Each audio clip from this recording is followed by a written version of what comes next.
Hello everyone, my name is Dr. Aditya Jafri and I'm a consultant orthodontist, and in this video tutorial and presentation I will be talking about in detail about the functional appliances. We will start from basics to the advanced level. I will be talking about the what is the indication and what are different components of the functional appliances, what are advantages, disadvantages and indication and contraindication of the functional appliances. This presentation is basically for the undergraduate and for the general dental practitioner. So the learning objective of this presentation would be, I will be talking about in detail what is the definition of the functional appliance, what are the changes that any functional appliance is brought, what are the mode of action of the functional appliance, but how we would classify, and what are indication, contraindication, advantages, disadvantages, and how we are going to select any functional appliance for any given patient. These are basically the learning outcome, and which we'll be talking about in part 1 of the presentation.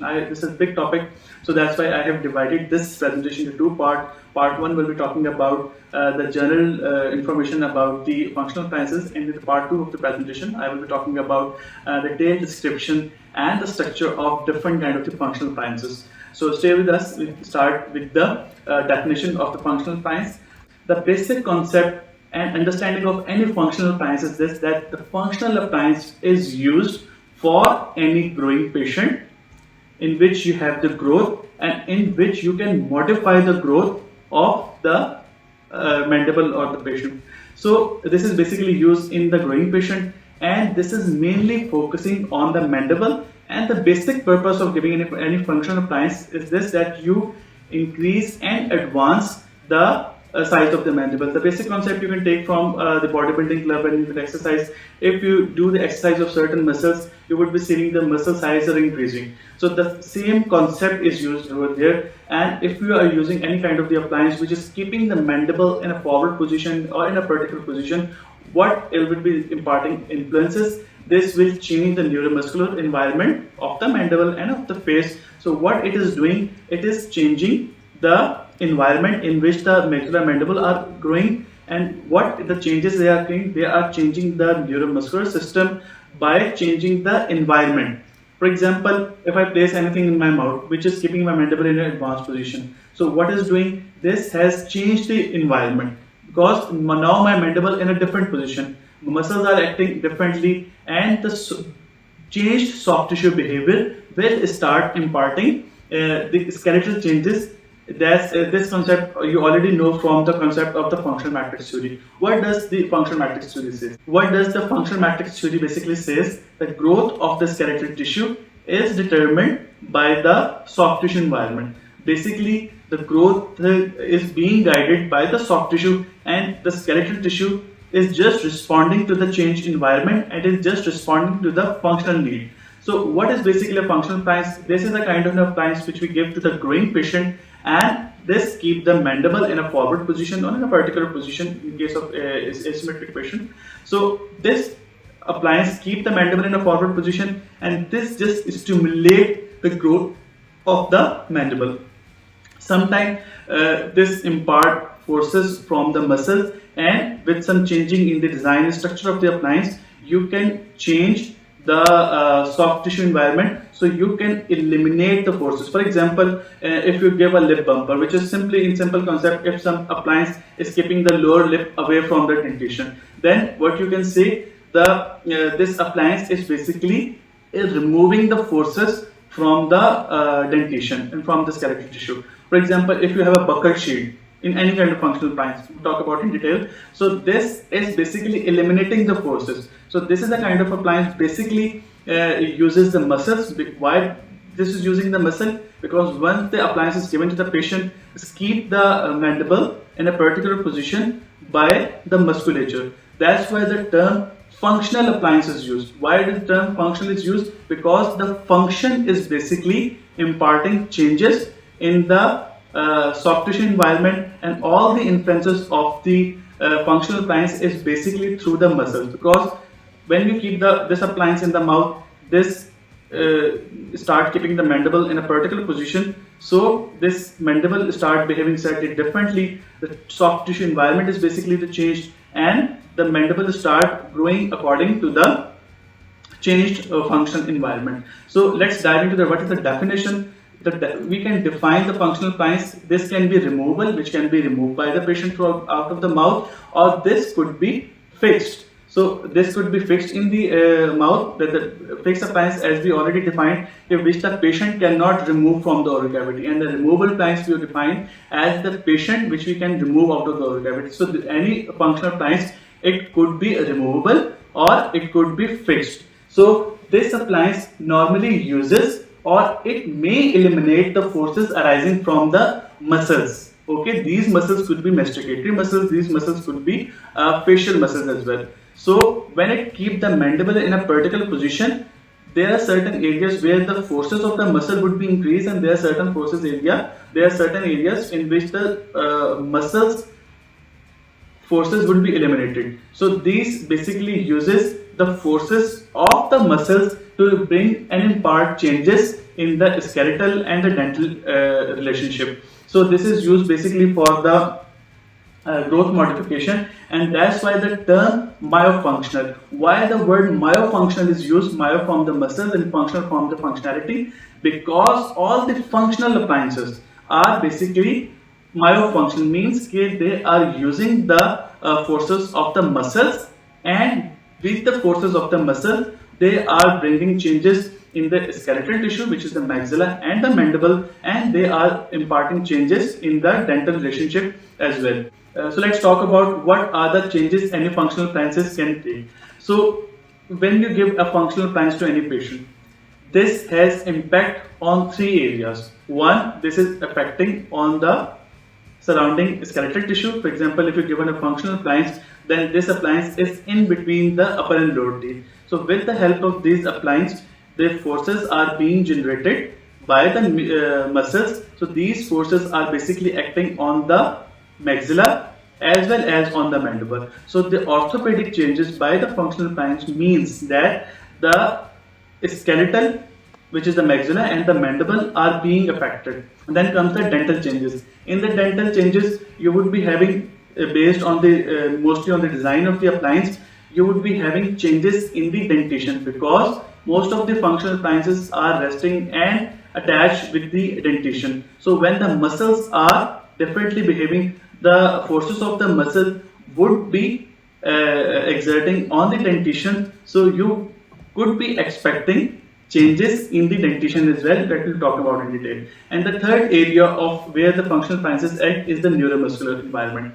So for example, just simple take the concept. For example, if the patient is having habit the lower lip sucking, you give the functional appliance, and now the mandible in a slightly advanced position, now the lower lip is in front of the upper incisors, and what you could be expecting, you have changed the neuromuscular environment. In a similar way, you have given a functional appliance which has interocclusal bite block. Simple concept. For example, it has acrylic in between the upper and lower teeth, and the patient jaw is open, just like this. So what the patient would be trying, it will be trying to keep the lips closed. For example, if the patient is presenting to you with lip incompetency, you have given a functional appliance, and now due to the acrylic between the teeth, the size of the lower facial height would be increased. So this will definitely be increasing the lip incompetency. For example, if the lip competency in the start was 4 mm, after the insertion of the lip functional appliance, immediately after the insertion, the lip incompetency would be around 8 to 9 mm. So what would be happening with a huge lip incompetency? The patient would try to keep the lips closed in order to have some slightly better aesthetics. So the circumoral muscle will start differently, and in this attempt to keep the lips closed, the lips would be having in the phase of exercise. So the lips will start getting some strength, they will getting some tonicity. So these are basically the functionality of the mode of action of the functional appliance on the muscular changes, because the muscular environment is being changed with the functional appliances in situ, and these changed muscular environment would imparting effect on the dentition. For example, just take the simple example. You have a deficient mandible, in which there is a lot of incompetency. After insertion of the functional plines, the mandible has come forward immediately because this functional plines keep the mandible in a forward position, and the patient start keeping the lip closed. So when the lips are being closed, the pressure of the upper lip on the upper incisors would start increasing. So this start affecting on the adjacent dentition as well. So we'll talk about in detail. At the moment, my point is that any kind of the functional appliances has basically three areas of the functioning. It affects on the skeletal tissue, it affects on the dentition, it affects on the musculature. So let's talk about the orthopedic changes that any functional appliances bring into that. As you understand, the functional appliance is in between the upper and lower teeth. So this has affecting on the maxilla and mandible. So this any kind of the functional appliance would have headgear type effect. Why headgear type effect? Because when the functional appliance is keeping the mandible forward, so all of the muscle would be stretched and the muscle will try to bring the mandible back to its original position. So this effect of the musculature would have a retrusive and posteriorly directed forces with the help of the functional appliance acting over the maxillary dentition. So the upper jaw would be feeling and having like a headgear type effect with any functional appliances. Why? Because the functional appliances keep the mandible in a forward position, and when the muscles would be stretched, or the periodontium or the facial and the masticating muscles would be stretched, and this will be trying to bring the mandible to its original position. So that's how the functional appliances would be affecting on the upper dentition, and this will impart changes just like a headgear type effect. Now moving on to the mandible. In the mandible, where it's acting with mostly when the functional appliance is in situ in the oral cavity, the position of the temporomandibular joint within the TMJ would be completely different. The joint would be slightly forward. So this forward and advanced position of the temporomandibular joint, this will stimulate the growth of the bone on the glenoid fossa on one side, and on the other side this will stimulate and enhance the growth on the temporomandibular joint, especially on the condyle. So that's why on the mandible it is affecting on the glenoid fossa, it is affecting on the TMJ, especially on the condyle, the neck of the condyle, and especially most importantly the vertical height of the ramus would be increasing with the functional appliance. As compared to the sagittal, in the sagittal you have on the average like 1 to 2 millimeter incremental or supplemental growth. For example, I mean to say, if you give a functional appliance to any class 2 patient, you would be having around on the average 1 to 2 millimeter supplemental or extra growth in the sagittal plane. But most importantly, mostly the functional appliances would have a much more greater effect on the vertical component. The height of the ramus would be increased a lot with the use of the functional appliances. Moving forward in the ramus, it will be increased on the sagittal plane. The body of the mandible will be increased in the size like 1 to 2 millimeter. So these are basically the orthopedic changes. The restricted influence on the growth of the jaw up to 1 to 2 millimeter, there would be maxillary restraint as well, and this has impact on the direction of the growth of the jaw, and this has effect on the direction of the growth of the jaw. It means that it's mostly promote the downward and backward rotation of the mandible. So moving on, how do we assess the growth? So the basic point which I told you in the start of the presentation is that when you will give the functional appliance, when the jaw is growing. Common sense, if the growth is over, you cannot do the growth modification. Simple. If the growth is over, you cannot do the growth modification and you cannot increase the size of the mandible. Simple. So how would you know that you are in the peak growth spurt or you are in the adolescent growth spurt? Normally the functional appliances are given in the adolescent growth spurt.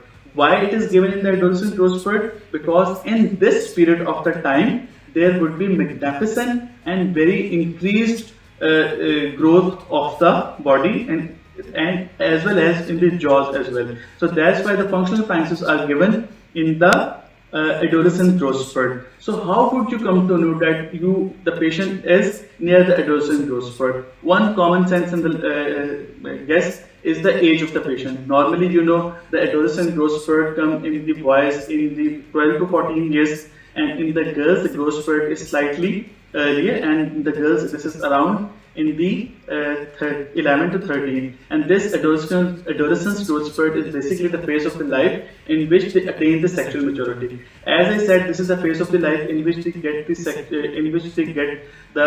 sexual maturity. So that's why you can guess the adolescent growth spurt with the cloth examination and by the assessment of certain secondary sex characters. So that's we have talked about in chapter 4 in full detail. In some other video we'll talk about in detail. So moving on, what you have to do, you can guess the adolescent growth spurt by the age, you can guess the adolescent growth spurt by the secondary sex character, and especially in the female, this is a very tricky point. You can ask about the history of the menarche, and commencement of the menarche is basically is telling you the point where the peak of the growth spurt is over. And other way of assessment of the skeletal growth is by the assessment of the skeletal tissue by the radiograph. Two most common radiograph that is used for the assessment of the growth spurt are the cervical vertebral maturation method, and this is much more preferred because you take the spallometric radiograph when you are doing and referring the patient for the assessment of the position of the jaws that you normally do for the diagnostic purposes of the jaw before the start of the treatment. So with the help of the spallometric radiograph, you get all the information about the cervical vertebrae. So this can be used for the assessment of the skeletal growth spurt. The two radiographic methods which are used for the assessment of the growth, one is the cervical vertebral maturation, C for cervical, V for vertebral, M for maturational. Cervical vertebral maturation staging, which we have discussed in detail in chapter 3, and the other method for the assessment of adolescent growth spurt by the skeletal assessment is the hand and wrist radiograph. This is a pretty much obsolete method, but you should be aware of this, that this cervical this hand and wrist method is also used for the assessment of the skeletal age of the patient. The cervical vertebral maturation stages are basically divided into the 6 stages, and these 6 stages are basically categorized according to the shape of the vertebrae and according to the contour and morphology of the lower border of the vertebrae. So in the first 3 stages, the shape of the C2, C3 and C4, this is C2, cervical vertebra 2, this is cervical vertebra 3, this is cervical vertebra 4, because one is not basically visible in the lateral septum. So in the first 3 stages, the shape of the C3 and C4 is basically trapezoidal. In the first 3 stages, the C3 and C4 are trapezoidal in the shape. One characteristics. In the 4th stage, you have rectangular horizontal shape.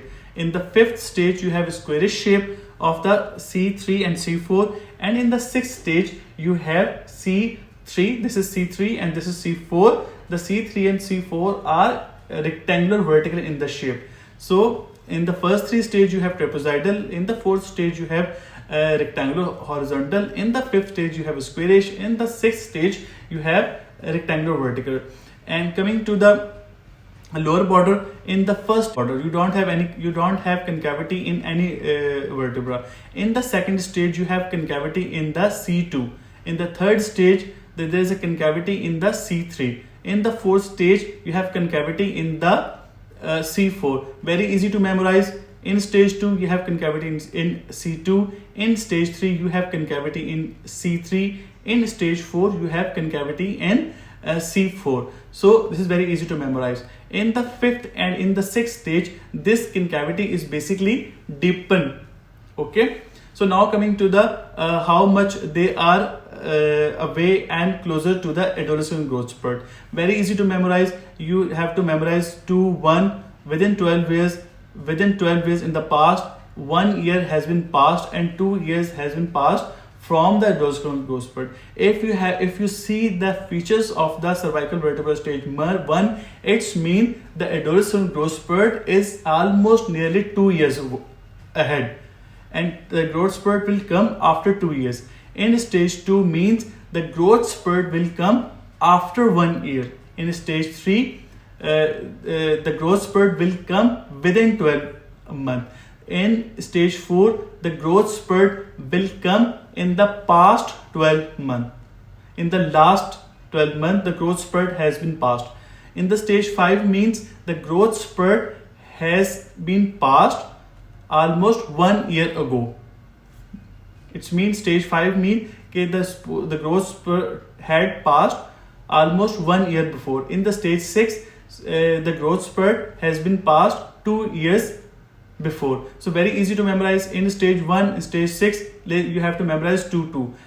Stage 1, the growth spurt will come after 2 years. Stage 2, growth spurt will come after 1 year. Stage 3, the growth spurt will come in the future 12 months. Stage 4, the growth spurt has passed in the last 12 months. Stage 5, the growth spurt has passed in the last 1 year. Stage 6, the growth spurt has passed in the last 2 years. So basically you have to memorize for the cervical vertebral maturation 3 points. 1, what is the shape, what is the contour of the lower border of the mandible, and how much the time has been passed, and how much there are any stages away and closer to the adolescent growth spurt. In the first 3 stages you have trapezoidal. In the 4th stage you have horizontal, rectangular. 5th stage, the shape of the C3 and C4 are squarish. In the 6th stage, the shape is rectangular vertical. Okay, the word rectangular will remain in the stage 4 and 6, but in stage 4 the shape is horizontal rectangular, and stage 6 the shape is vertical rectangular. Okay, coming to the lower border, stage 1 all are flat, stage 2 concavity in 2, stage 3 concavity in 3, stage 4 concavity in 4. What is the importance of the cervical vertebra with reference to the functional appliances? Because when you judge by the chronological age, as I said at the start, according to the chronological ages, the growth spurt is between 12 to 14 years in the boys, and it is between 11 to 13 years in the girls. If you judge and if you feel with the assessment of the chronological age and with the assessment of the secondary sex character that this child is starting its adolescent growth spurt, then you may request and refer the patient for the assessment of the CVM that you normally get once the patient go through the cephalometric radiograph. So with the assessment of the CVM, you come to know that either the patient is undergoing through the adolescent growth spurt or not. If the patient is between stage 3 and 4, stage 3 and stage 4 are basically these 2 stages which are important for the functional appliance treatment. If you see any patient in CVM 3, this is the best time for starting the treatment of the adolescent growth spurt. Basically in the treatment of the short mandible, you need to give the functional appliances when you are having the adolescent growth spurt, and you judge and diagnose the adolescent growth spurt by the assessment of the cervical vertebral maturational method. And if you see the cervical vertebral maturation stage is 3, then you will start planning any kind of the functional appliance. So this is how you will come to know when to give the functional appliance. When the chronological age is roughly around 12 to 14 and 15 years in the boys, and the female 11 to 13, when you see certain characteristics which I talk in another video in full detail, and when the cervical vertebral stage is between 3 and 4, then you will give the functional appliance treatment. So let's dive into the next topic. So what are basically the dentoalveolar changes that any functional appliances impart when you give any functional appliance. The dentolinear effect is divided into the three plane of spaces: the sagittal plane, in the transverse plane, and in the vertical plane. In the sagittal plane, the lower labial segment will get procline. The upper labial segment, upper incisors, as an impact of the upper lip and soft tissue pressure, the upper incisors would get retrocline, the lower incisors would get procline. Upper incisor retrocline, lower incisor procline. And in the vertical plane, if you have devised your functional appliance in a way that you trim the acrylic in between the teeth, then this appliance may start erupting the selective eruption of the posterior teeth. So that's why it can increase the vertical of the patient. In the transverse plane, if you have removed the buccal forces with any buccal shield, so the buccal forces you have removed with your design of the functional appliance, if you are not having the buccal forces, this is called the Frankel phenomena. Frankel phenomena, you have eliminated the buccal forces by the buccal shield and let the upper arch to go transversely, because now there would be no buccal forces acting on the upper teeth and the upper arch will be expanding. In a similar way, you can give any expansion screw in the upper arch in order to expand the upper arch during the treatment of the functional appliances. In the sagittal plane, you have proclination of the lower teeth, retroclination of the upper teeth. In the vertical plane, you can stop the eruption by giving the acrylic over the occlusal surfaces, and you can stimulate the eruption of certain teeth by selective grinding and stimulating the eruption of the selective teeth. So basically, any functional appliance would have impact in all three plane of spaces: sagittal, transverse, and vertical. Okay. So moving on, you have muscular changes. It improves the tonicity of the orofacial muscle, because now the muscle will be in a different position. And so in the mode of action would be by the stretch and activating of the muscles. In that, muscles could be muscle of the mastication, and as well as these muscles could be the muscles of the facial expression. And by the stretch of the periosteal, I will talk about in detail in Frankel appliances, and by relief of the soft tissue. How? By the relief of the soft tissue, because if you have designed a functional appliance in a way that if you are keeping the lower lip away and if you are keeping the upper buccal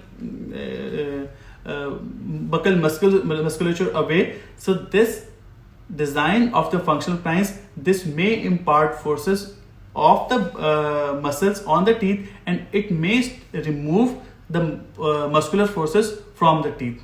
Okay, moving on, by the disocclusion of the occlusion as well.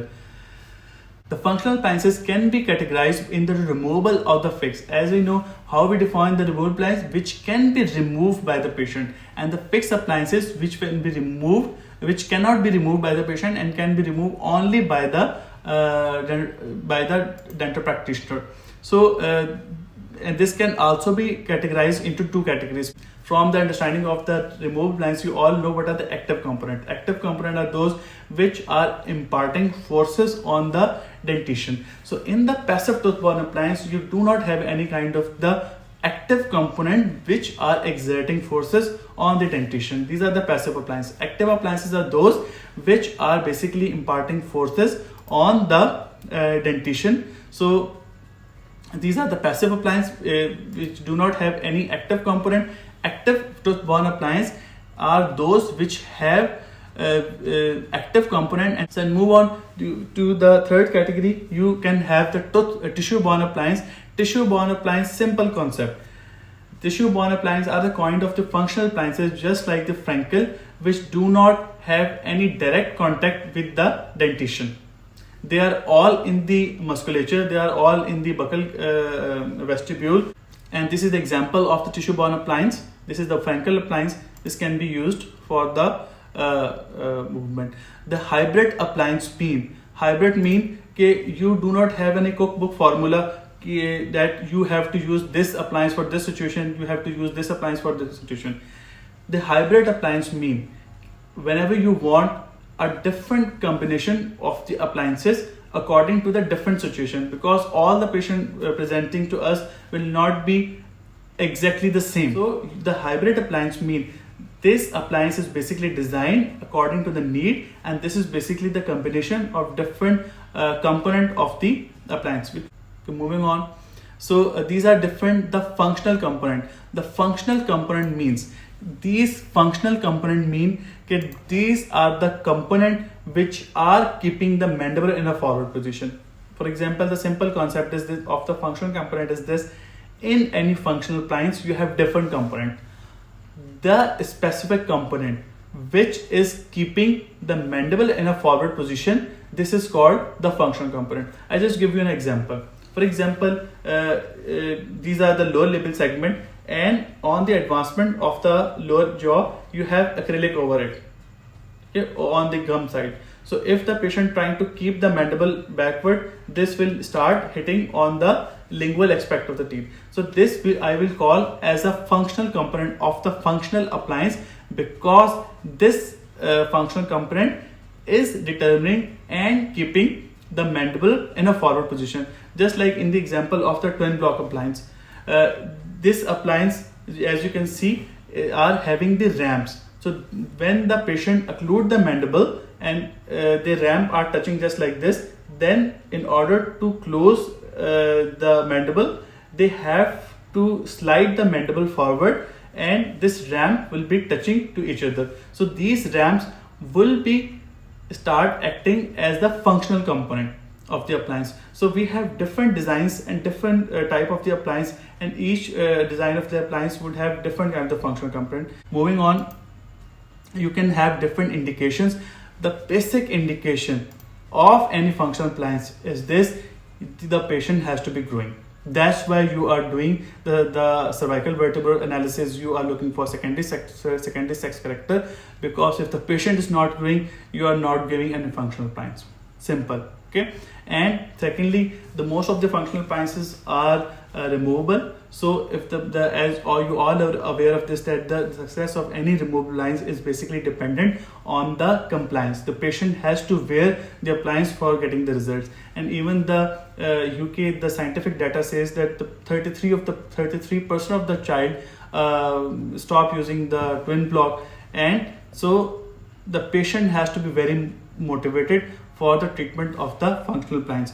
Then moving on, basically this appliance is given for the class 2 skeletal basis, mild to moderate, or definitely don't give in the mild cases. This can be given in the class 2 patient as well, and these functional appliances are given in the class 3 patient as well. So by the downward backward rotation of the mandible, these appliances can be used in the class 3 patient as well, because in the class 3 patient, this will downward backward rotate the mandible and convert a class 3 patient into a class 1 skeletal basis. So mostly functional appliance is given in the class 2 patient, and in the rare circumstances in a class 3 patient it can be given, but the functionality will be completely different. The class 2 patient, this appliance is given which keep the mandible in a forward position. In class 3 patient, this will just downward backward the mandible and change the position from the class 3 to a class 1 by the downward backward rotation of the mandible.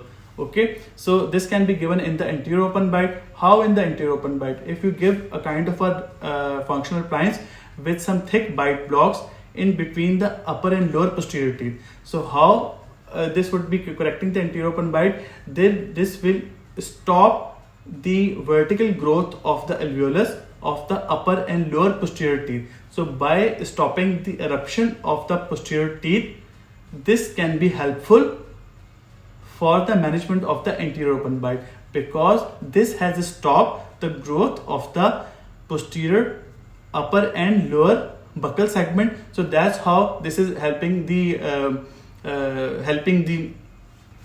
correction of the anterior open bite. For the mild degree of facial asymmetry, why in the facial asymmetry? The classical concept of the functional appliance is given in the class 2 patient, keep the mandible in a forward position. For example, if you have a mild case for hemifacial microsomia and the patient is asymmetric, so how this functional appliances can be helpful? Because if you devise a kind of a hybrid functional appliance which can protrude the mandible asymmetrically. For example, your patient present to you with the asymmetric mandible and the patient has got asymmetry of the face. You have devised a functional appliance in which on the unilateral advancement of the mandible, unilateral advancement of the mandible on a protruded position, you get the symmetry. So if you get an asymmetric patient in the start of the treatment, with the help of the asymmetric advancement of the mandible, you get the symmetrical patient on the advancement of the mandible. So this could be helpful for the management of the mild asymmetric by the asymmetric advancement of the mandible in a growing patient. And this can be given in the poor oral hygiene. As you know, in the poor oral hygiene, the fixed appliance treatment is not mostly given, because this is a high maintenance demanding treatment as far as the oral hygiene is concerned. If you give a removable appliance, somehow the condition can be improved by the functional appliance if the patient is not a true candidate of the functional appliance.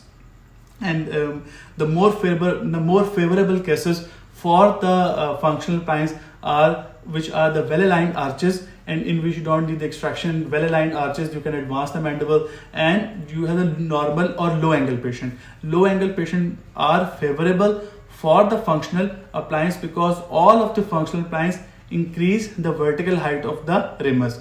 Simple concept, just try to bring your mandible anteriorly. Okay, so on bringing anteriorly, the lower facial height increase. All of the functional appliance basically increase the lower facial height. Simple, if you protrude the mandible forward, this will increase the lower facial height. So if you are already having a very high angle patient, so with the functional appliance, its vertical proportion will get deteriorated. Okay, so the best patient for the functional appliance are those patients who are having the normal angle or a low angle, and this can be used for the hybrid brachial appliance as well.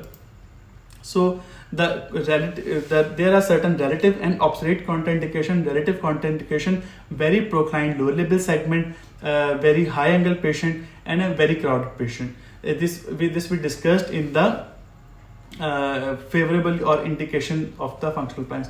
There are certain absolute contraindications. If you are having any pathology in the TMJ, as you know, with the functional appliance, the mandible is advanced. So if the joint or the muscles are already painful, you have any problem in the temporomandibular joint, and if you are having any problem in the neuromuscular joint, you are not giving the functional appliance. And obviously in a non-growing patient, definitely you are not giving any kind of the functional appliance to any patient. So there are certain advantages and disadvantages. Advantages are that they are it enables the elimination of the abnormal muscle function by the normal development. For example, if the lip posture or patient is practicing the lip biting or the lip positions are abnormal, by the advancement of the mandible, you will be correcting. For example, patient is having lower lip is just like this.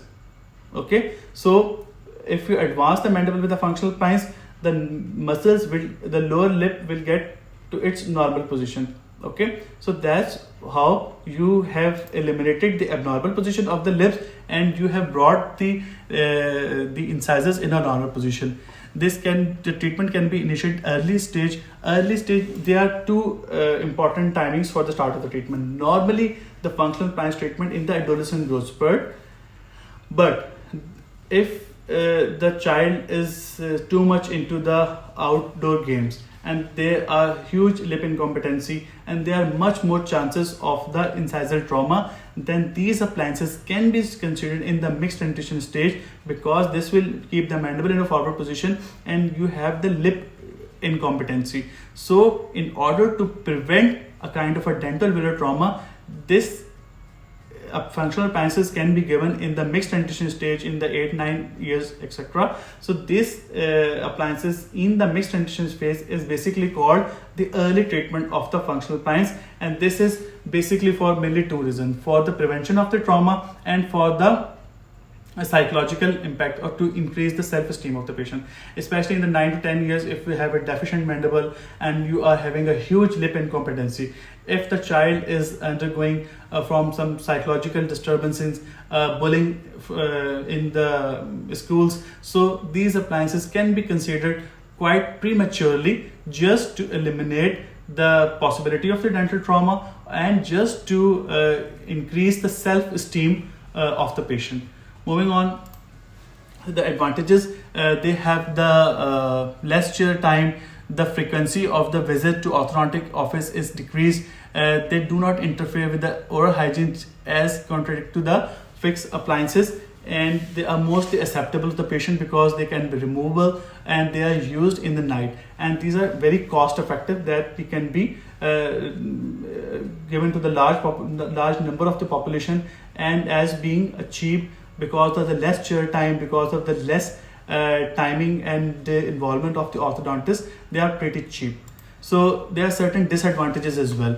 They cannot be used in those patients in which the growth is over. Okay, so they cannot be used to bring about the individual tooth movement.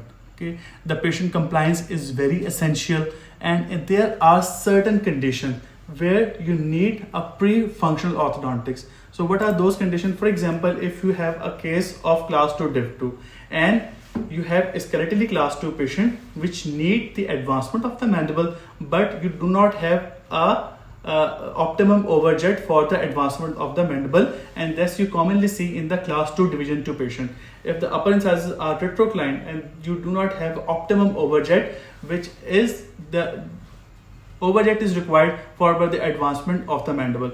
If you do not have optimum overjet, because mostly of the retroclination of the upper teeth, you have to procline the upper teeth and you have to establish the overjet before the start of the treatment, so you can advance the mandible to the level of the class 1 skeletal basis. So you have to have optimum overjet. If you do not have optimum overjet before the commencement of the treatment, you have to do the pre-functional orthodontics, and at the end of the functional appliances treatment, you need fixed appliances for the minor adjustment and for the settlement of the posterior teeth. So these are basically the certain advantages and disadvantages of the functional appliances. Mainly the advantage are this, that they are very economical, cost effective, can be given to the most of the patient. The disadvantage is that they cannot be given in the growing patient, and they cannot be given in a non-growing patient, in the adult patient, and you cannot have a nice control of the dentition and the teeth by the fixed appliances. You have to have the fixed appliances treatment at the end of the functional appliance, because you need to settle the dentition, you need to correct the changes that inadvertently the functional appliances have impart. So you need a fixed appliances treatment at the end of the functional appliances. Thank you very much.